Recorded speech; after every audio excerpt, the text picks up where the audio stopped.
Powered by Go Sports in partnership with TSN. It is episode 75, season 4 of the Ray and Dregs Hockey Podcast, and it is presented by our title sponsor, Canadian Club Whiskey.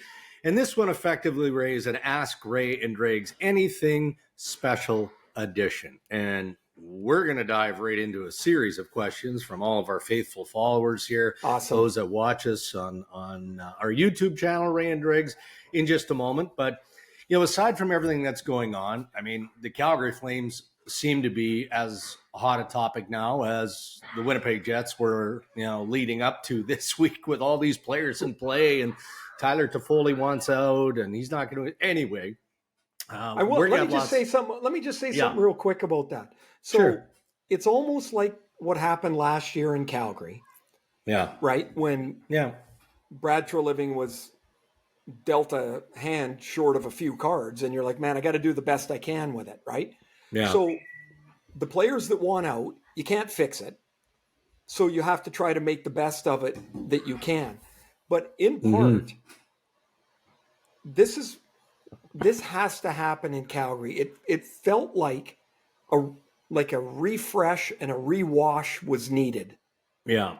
Like there had been too much familiarity for too long. And so maybe Craig Conroy can restart the chain here a little bit. Yeah. And so that's really the way he has to look at it, because there's nothing else he can do about it.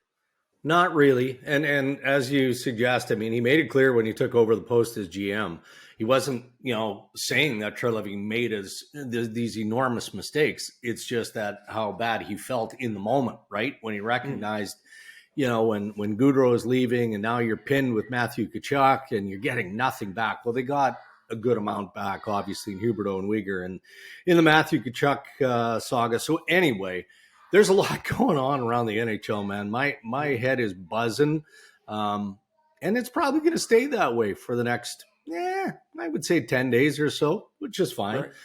Right. So before we get to Ask Ray and Dregs Anything, your thoughts and full acknowledgement, you're open to talk about Cammie's roles and the different hats that Cammie has to wear. One of them is being part of the selection committee for the Hockey Hall of Fame. And in so many ways, these are my words, it's a thankless job, because rather than focus on the positives of the class who are being acknowledged, right, and will be inducted into the Hall of Fame, you're talking, of course, about Henrik Lundqvist, Tom Barrasso, Mike Vernon, Pierre Turgeon, Caroline Ouellet, Pierre Lacroix, and Ken Hitchcock, Lacroix and Hitchcock as builders. We dive always in media to the negative, right? And it's not about celebrating this class. And I believe these guys, they're deserving of Hall of Fame status. But we automatically then shift over, why didn't McGillney get in again? And why didn't this guy get in? And the whole Hall of Fame committee doesn't know what they're doing. So I don't know if you want to comment on any of that or just give us a thought on a former teammate. Pierre Turgeon. I mean, it was a class of goalies, but Pierre Turgeon is a nice add to the Hall. Yeah. So I have some feelings. I don't necessarily agree all the time with the classes that are selected. I do think Alex McGillney's a Hall of Famer, and I do believe he should be in the Hall. I do think Rod Brind'Amour should be in the Hall. I do think Jeremy Roenick should be in the Hall of Fame. I think Keith Tkachuk is close. He's not a lock for me. So when I'm looking at the players that go in, I'm with you that it instantly is not, after you realize who the guys are that are in, and in this case, one woman in Caroline Ouellet, it's about the snubs, the guys that didn't get voted in. And we don't really celebrate the inductees until the induction weekend. Right. Right. And then you're like, oh yeah, well, let's get to the people that are actually going in. I would prefer there is a limit on the number of years a player could be voted in. I think within 10 years of your retirement, you're either a Hall of Famer or you're not. I don't think there should be a limit on a class. And the reason I don't think that is because you could get into the point where somebody is deserving and each year they get pushed to the outside because of the Hall limit because Yeah. there's 4 players. Like, how'd you like to be coming up the year that Crosby and Ovechkin are on there? Well, if there's only 4 guys that can go in, well, 2 are gone, right? So I don't think Yeah. there should be a limit. I think there should be a limit on term. As I said, 10 years to get in. It's really difficult because the voting is, you need 14 of the 18 votes to get Right. in. Mm-hmm. So that makes it pretty difficult. Yeah. And it should be. I always lean to, for me, it's really pretty easy. Because in particular with this age group of player, I played against these guys. And to me, they either are or not Yeah. Hall of Famers. Right. Like with the guys I haven't seen, prior players and stuff, that would be a lot more difficult. There's also now era adjusted analytics that can help you too. And I think that all should be taken into consideration. It is a thankless job for sure. Oof. As for Pierre Turgeon, simply one of the best people I've ever been around in the game. We used to call him Sneaky Pete. And the year in New York, we went deep. There was he had 132 points, 50 plus goals. It was a joy to play with Pierre. I think if you take out the last 4 or 5 years of his career when he was more closer to a 40-point guy, his production is of Hall of Fame caliber. Yeah. If you get into he never won an award, well, if you're in an era of Oof. players that lock up your position, then you're done. Yeah. So I don't think the award thing is the be all end all either. I'm really happy Pierre's going in. Excellent. All right. Well put. So let's get to the meat of this podcast, episode 75. Ask Ray and Dregs anything. By the way, we're gonna drift into early July. Maybe I might try and squeeze like another pod out of you, say on the 3rd, maybe. Okay, let's not be pushing it. Once we get by free agency, maybe one. We got to do one past free agency for sure. Yeah, I agree. Just to set the scene, for the summer, we'll have a little bit of fun, that sort of stuff. All right. So I'm thinking we'll probably have room for at least a couple, maybe 3 or 4 more Ask Ray and Dregs anythings. But here's an opportunity for us to dive in. And you can submit your questions on our socials, Twitter and Instagram at Ray and Dregs, or the website, rayanddregs.com. Presented by Doer, the world's most comfortable pants for men and for women. Remember, use the code RND15 and you will save 15% off everything at doer.ca. We'll start with Instagram, right? At DMilne91, Derek Milne. If you're Pierre Dorion of the Ottawa Senators as general manager, what would your ideal return be for Alex Debrincat? Is it a defenseman? Is it a goalie? Something along those lines? Either of, yes. Yeah. But of a little more experience. That's such a young group, Dregs. I think if you could add a veteran D, and I'm not talking about a 32-year-old D, I'm talking about somebody in the 25-6 age range that has been in the league 3, 4, 5 years. Don't forget, next year you're starting with, I'm assuming, a healthy Chychrun. I'm assuming a healthy Shabbat. You've got Jake Sanderson, who's a terrific player. They've got a couple of young kids that are right on the cusp. It would be nice to add some depth there. Maybe a little bit of a different component in the middle of the ice. More of I hate this term, a 200-foot centerman, but maybe that's Shane Pinto anyway. Okay. But they're so young. I would an ideal return. Yeah, I think a defenseman first, but experience has to be high on the list. All right. To Twitter, Matt Evenden, at Matt Evenden.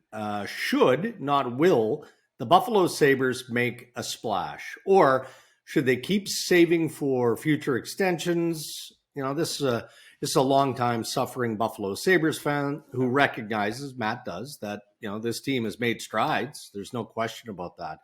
But by splash, I guess we're talking trade. Top 4 defensemen, which we know they're in the market for. Maybe a little bit of goalie experience. Right. Devin Levi looks to be the goalie of the future for the Buffalo Sabres, or maybe it's a free agent. I don't know. What do you think? I think an experienced hand on the blue line would really help a really young, really big, really mobile defensive core. Like here's the problem. The manager that's there now, Kevin Adams, he has to wear what happened in the 10 years in front of him. Right. And it's not fair. So the people are impatient to make a splash, if you will. And he has to look at it like, I can't really care what happened back then. I need to worry about what's here now. Yeah. So you can't speed this thing along and trade away a couple of really great assets. Now, they've got one in Frederick Olofsson that might be a player they can move. They've got a couple of really good young forwards, Jack Quinn and JJ Peterka, that are right on the doorstep. So maybe that's where they look to make a move. Oh, did I say Frederick? I meant Victor. Yeah. Sorry. Yeah. And so thank you for that. So that might be a place they can move, but I don't expect them to go and make some crazy signing in free agency of length and term. I just don't expect that. All right. We're going to dart all over the map here a little bit. Sure. Kevin Wong on Instagram asks, what curve/flex did you use, Ray? Because he remembers, I don't know, he's saying, I remember his innovative twigs. They were sweet. Nice. The old innovatives. Yeah. 80 flex, curve. I don't know what you would call it. Boring, unimaginative. It was kind of Dregs that had a little bit of a wedge, but not much. I felt like, I needed to move the puck both forehand and backhand, and I never really got to a bigger curve. So when I tried it, it wasn't comfortable. The crazy thing is, until later in my career, those innovatives, I would have been 12, 13 years into my career when that stuff showed up. Sure. And you used to get these wooden sticks, and say you wanted a 80 flex. Yeah. You'd get them in a box, right? And you'd start testing the whip on them. Yeah. And you could tell right away, like, these were made of metal. Like they were like, this was a 100 flex. Oh, the next one out of the box was a 70 flex. They were wildly erratic. And so I always wonder what the guys are testing now. These things come out of a mold, right? Like when they're on there and they're testing them out before the game, I'm like, aren't they all the same? Because ours sure as hell weren't. Did you keep a couple? Do you still have a few kind of hanging around? I have almost nothing. No kidding. Almost nothing. I was never a collector, and sometimes I wish I would have them, but basically you'd look at them and laugh now. Nigel Street, Nigel_Street. Ray, does a goalie ever tell their teammates how to beat the opposition goalie? And then he says, or is that kind of against the ethics of a goaltender? And it can't be. I mean, you're at ice level all the time. How many times in the shootout or whatever does a player or the goalie or would certainly early in the season, right? Give them that but sort also of like intel. Between periods. Yeah. A goalie will say something, hey guys, he's when you're down the wing, he's cheating to the middle of the net. The short side might be loose. Yeah. Like things that a goalie would notice that while you're playing, you might not. He might notice the way he moves side to side on a cross crease play. So yeah, for sure. And as far as the goalie union, it's an imaginative, made up thing. I mean, they all believe their position's the most important, but they're trying to win. So if they got to share info, they share info.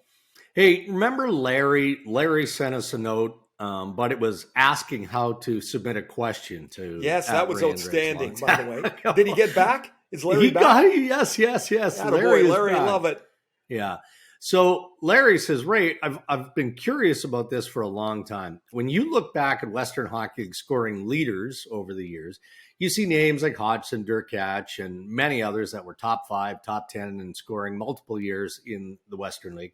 And many of those names really never went on to any NHL success, right? Some never made it to the NHL at all. So he's asking, is there anything that can explain that? And is it maybe like just not a pro-type player? Can't always blame it on size because he's looking at you, Mr. Ferraro, and he's looking at Cliff Ronning as another example. So is it just one of those things where, you can be a prolific scorer in major junior hockey, but that just doesn't necessarily clear a path to the NHL? In our day, there was a bias against smaller players because of the way the game was played. Yeah. There was not many. There just wasn't. And to try and get through the offensive zone was a wrestling match most nights. Yeah. So Cliff Ronning, for example, he wasn't a really strong guy, but man, he could dart and change directions and he could shoot. And so Cliff had a skill set that separated him. I guess I would say my competitiveness and ability to see the game helped me through the hurdles that I had. The one guy I always wondered about was Dale Debrincat.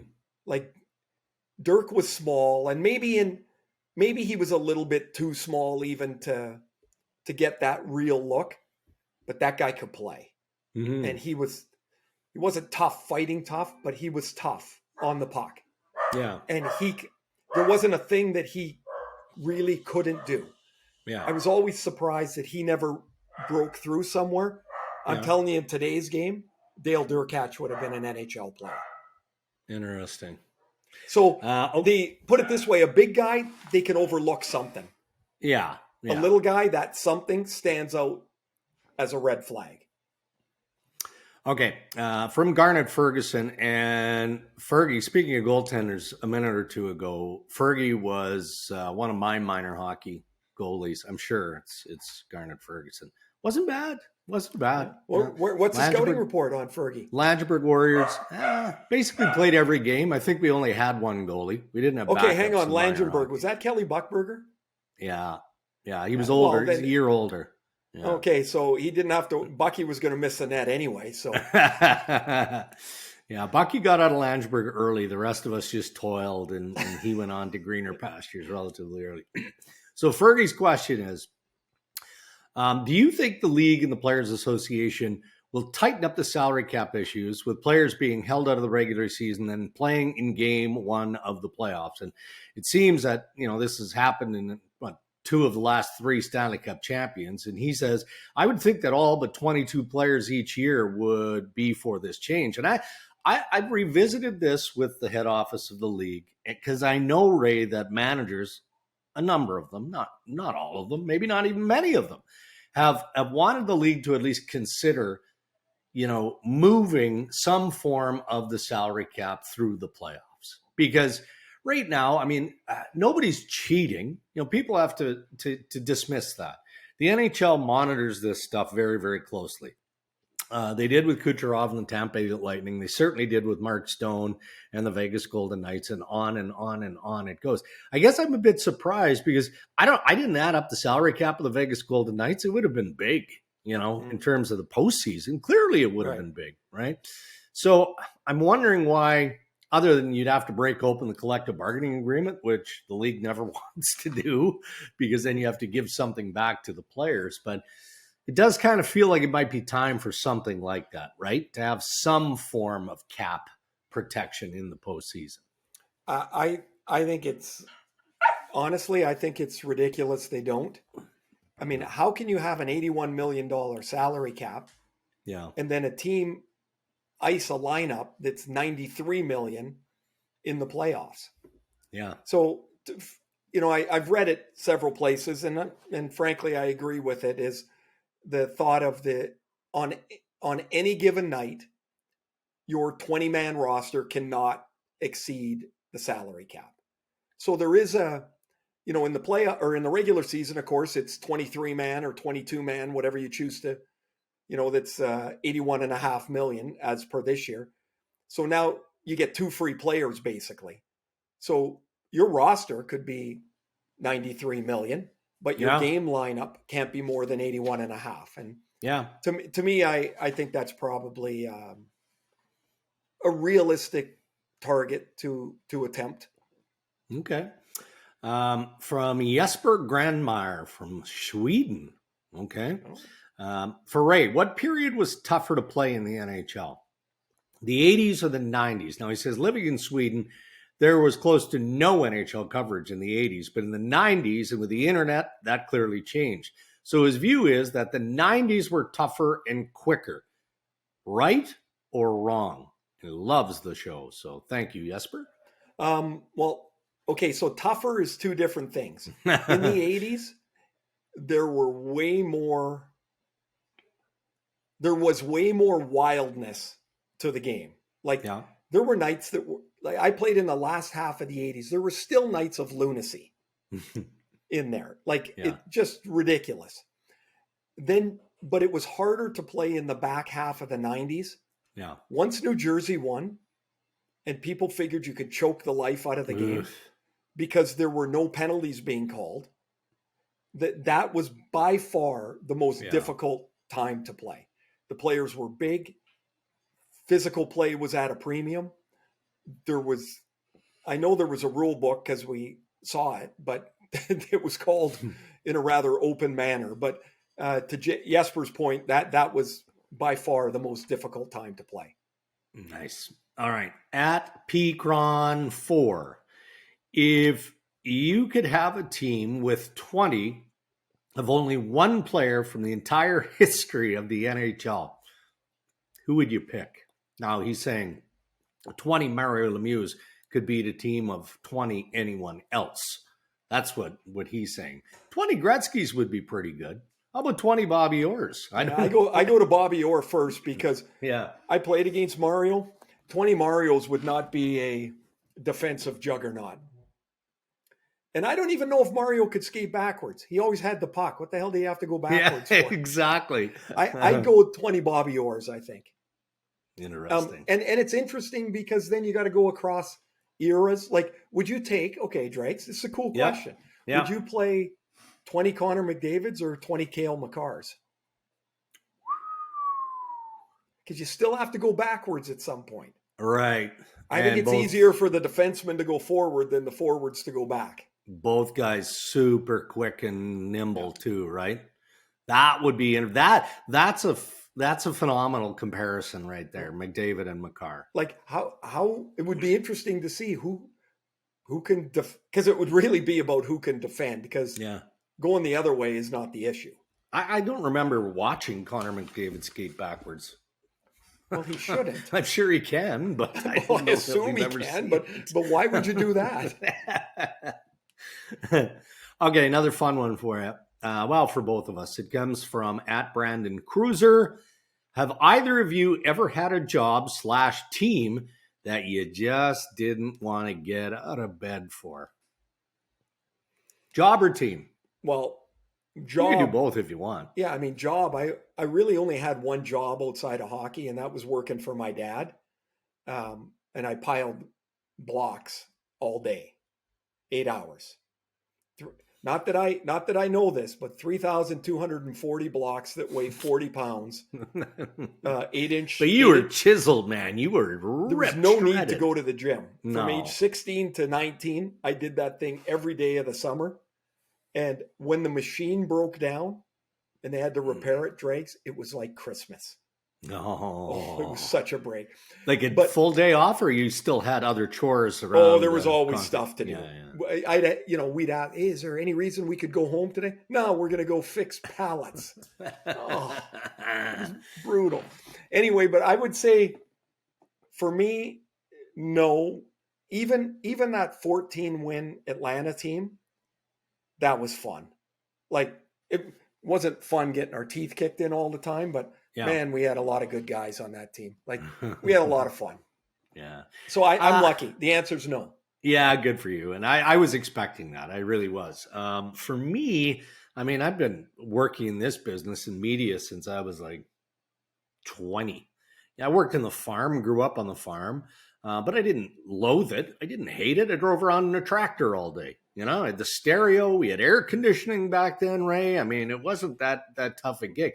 The job that I despised and, to his point, just didn't want to get out of bed to go to was I worked in a pharmacy, a drugstore in Saskatoon while I was going to school. What were you doing, stocking shelves? Oh my goodness. Like there was nothing more boring than that. And I was like, I disliked it so much that one of the owners of the drugstore at one point said, hey, we used to have to crush boxes as part of the cleanup, right? And you'd stack them, and whether they went to recycling or where they went, it doesn't really matter.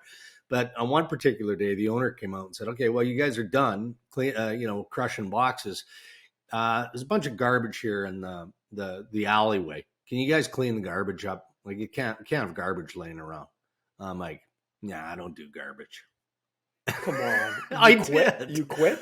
Yeah, well, I don't know that I quit, but I was basically told that, well, yeah, you are going to pick up the garbage or you won't be working here anymore.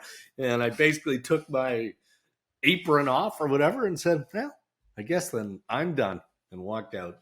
Did you come back the next day like George Costanza, like nothing had happened? No, I did not. I did not do that. All right, what do you think? Is that a good supply of Asprey? Give us another one. One more. You get one more? Well, now I'm going to have to look. It's easy to pull, or you're kind okay. of Well, this one it comes from Nashman92, and it's about Blake Wheeler and the Winnipeg Jets.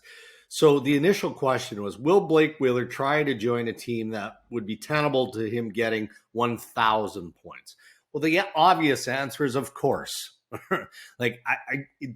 Blake Wheeler doesn't want to retire. It's just the circumstance in Winnipeg is it's a tough one. It's a tough one for Blake. And I would say the last year plus has been difficult for him. I mean, he handled last season with class when Rick Bowness decided that he wanted to spread out the leadership core. So he takes the C away from Blake Wheeler. And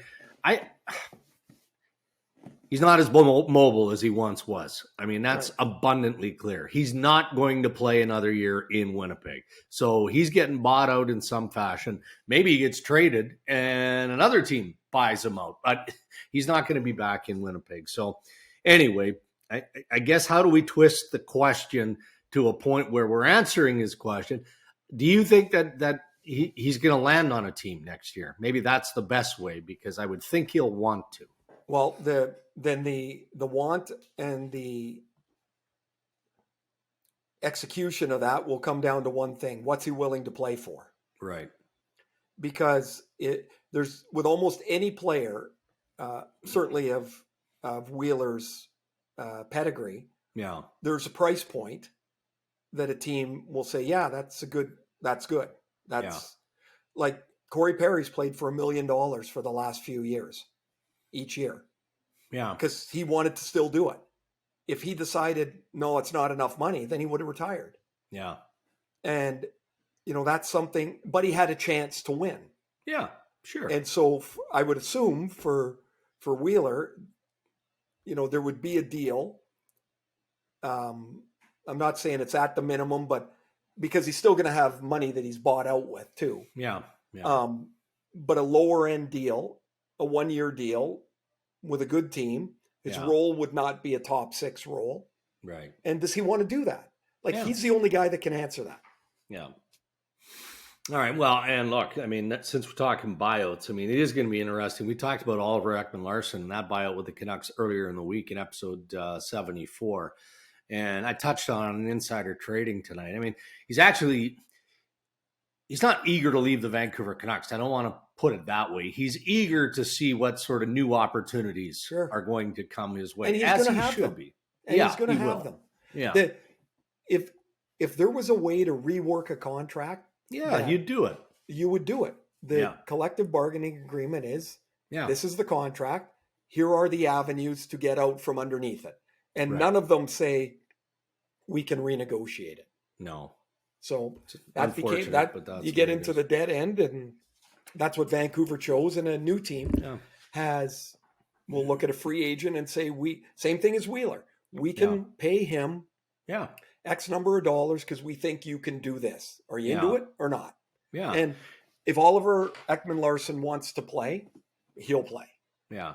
And look, he may be a cheap ad for somebody on a blue line, but he may not be, right? It's supply and demand, and it's what the market is going to dictate for OEL.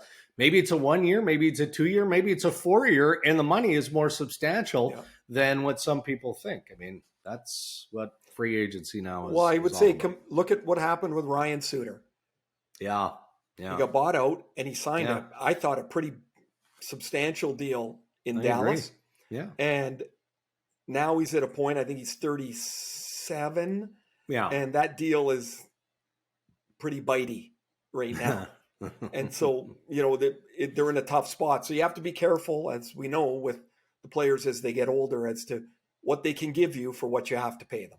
Well, speaking of giving, we have a couple of hats to give away. Compliments of Botano.ca for all of the fine questions that have been asked here on Ask Ray and Dregs Anything in episode 75. Was there a couple that stood out? We got to give one to Larry, for heaven's sake. We've had a lot of fun at Larry's expense in a couple of podcasts. So Larry gets one. Yeah. That would be one. Jesper's question I really liked.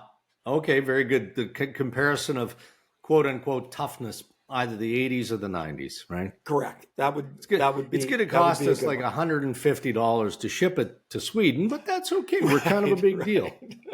Right. That's okay. Jesper gets a hat.